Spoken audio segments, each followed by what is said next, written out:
Hello and welcome back to this week's episode of Talking Freight, a weekly series put on by Matrices, a North American third-party logistics company who focuses on transportation management solutions through technology and services.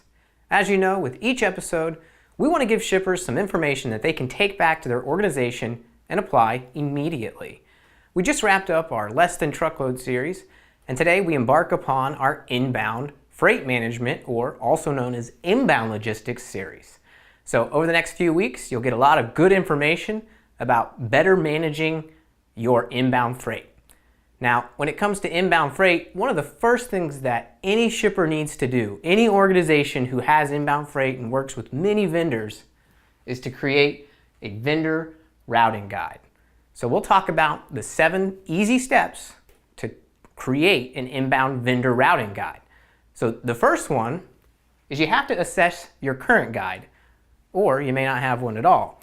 So if you don't have one at all, you want to make sure that you sit down with anybody who works with vendors, maybe somebody in procurement, the transportation people, and maybe the head of logistics, and really start writing down and looking at any issues that you've had with vendors. Maybe it's late or early shipments. Maybe they're picking the highest cost carrier and they're spending too much money and it's hurting your bottom line. If you do have an existing vendor routing guide, you want to make sure you scrutinize that. You want to look back at any repeat vendor violations and really see where the common problems are so you can reassess that routing guide and make sure you start working on it to distribute a new one immediately. The second step is to start where shipments begin, the origination. Now, this is pretty important. The reason being is that you may have vendors all over the country and they need to make sure that they have the proper instructions from their specific location. Trust me, that's the first place you want to start because that's where the shipment begins and it will help avoid any issues later on in the process for your vendors. The next step in your guide is you want to identify limitations and provisions for each form of transportation. Now today we're really talking about over-the-road transportation modes like parcel or small package, less than truckload or LTL, and full truckload.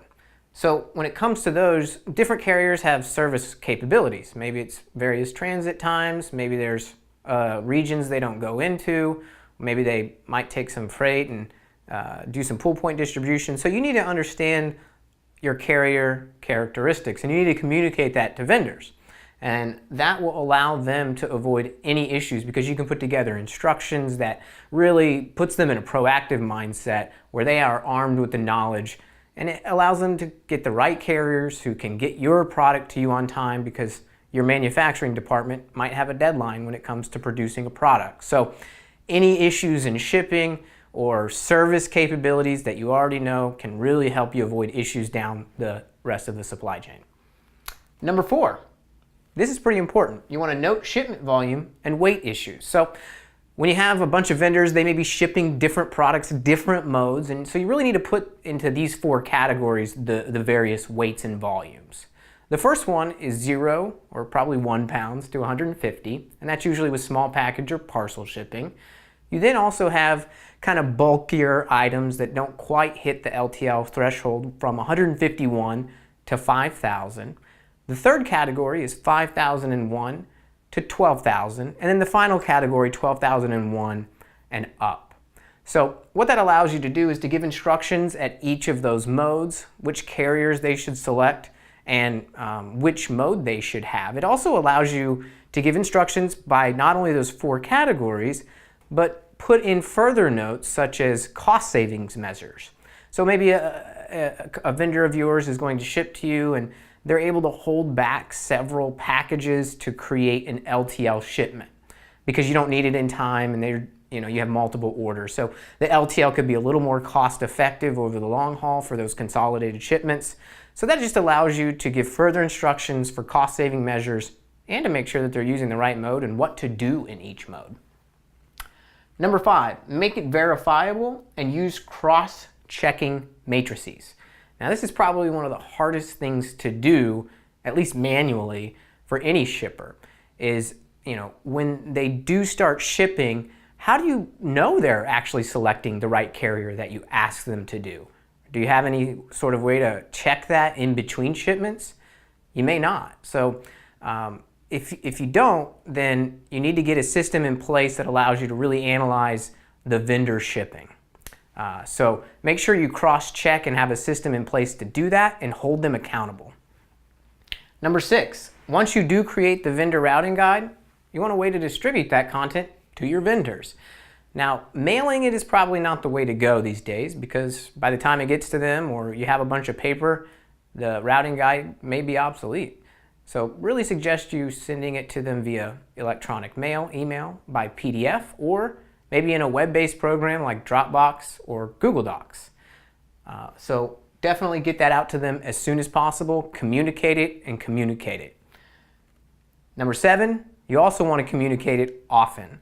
So don't be afraid to let the vendors know the first time you send it to them and say, hey, every quarter or every set period of time, we're going to review our routing guide, look at the metrics, update our instructions so that it's a lot easier on the vendor and more efficient and cost-effective for you as the shipper.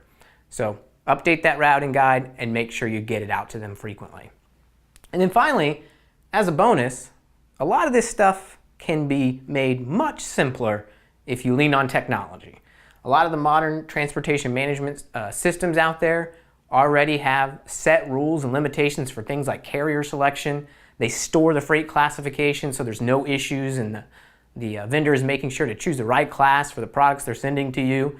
Even some modern TMSs allow you to compare parcel to LTL, so you can make sure that they also have visibility into that.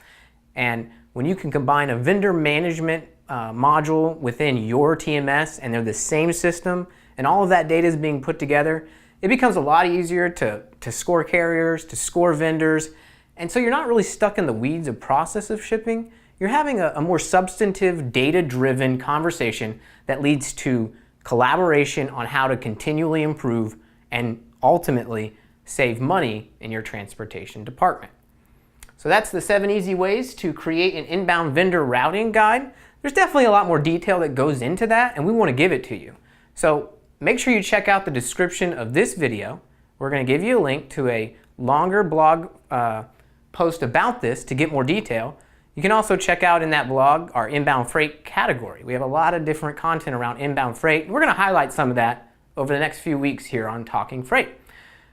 So you don't want to miss those. And how can you not miss those? Make sure you hit that subscribe button, hit the little bell so you get an email each time we have a new video, and every Friday we'll publish Talking Freight.